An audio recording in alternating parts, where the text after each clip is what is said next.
జాహపత్రిసి ఏమున్నాయో ఆలోచనలన్నిటినీ దూరం చేసేసి ఆ శ్వాస మీద ధ్యాస మనం పట్టుకున్నామంటే ఈ మనుగడ గురించి మనకు ఆలోచనలు ఉండవు. వర్తమానంలో ఉంటాం, సాధన చేస్తాం.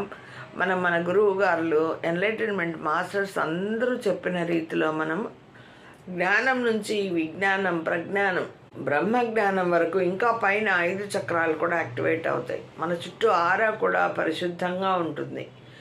మరి ఈ భ్రమలన్నిటినీ తొలగించుకోవటానికి మనకు సాధన ఎంతో అవసరం.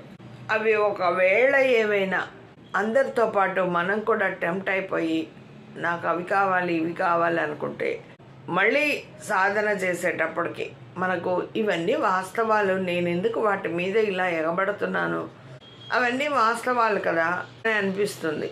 అప్పుడు మనకు తెలుస్తుంది మనం ధ్యానంలో ఉన్నాం కాబట్టి మనము ఎంత చక్కగా సాధన చేసి ఆ శక్తిని మనలోకి తీసుకుంటున్నాం, ఆ కాంతిని మనలోకి తీసుకుంటున్నాం. అందుకనే మనం ఆ అవాస్తవాలన్నీ ఏమున్నాయో వాటన్నిటినీ వదిలేస్తాం. 9వ స్థాయి ముగిసే సమయానికి పాత భావాలన్నీ కూడా వెళ్ళిపోతాయి. ఈ స్థాయిలో మనం ఈ ఆలోచన చేసి ధ్యానం చేసి నిజమే కదా మనకి పాత భావాలు ఎందుకు, ఐ యామ్ ప్రజెన్స్ అనే స్థితికి వస్తాం మనం. I am God, I love myself, I am in presence, I am ప్రజెన్స్లో కలుస్తాం.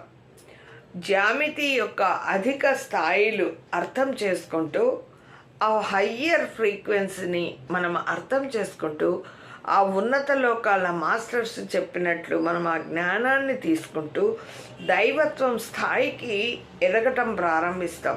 ఒక్కొక్కసారి శరీరం పెరుగుతున్నట్లుగా తగ్గుతున్నట్లుగా అనిపిస్తుంది. అష్టసిద్ధులు అంటారు చూడండి, ఆంజనేయ స్వామికి అష్టసిద్ధులు ఎలా వచ్చాయి? శరీరం పెంచుతారు, శరీరం చిన్నగా చేస్తారు. ఇలాంటి మార్పులు శరీరంలో ఎన్నో జరుగుతాయి. మరి అష్టసిద్ధులు అంటే ఏమిటి అంటే కన్ను, ముక్కు, చెవి, నాలుక, చర్మం, మనసు, బుద్ధి, అహంకారం వీటన్నిటినీ జయించిన వారికి కలిగే శక్తులని, సిద్ధులని అష్టసిద్ధులు అంటారు.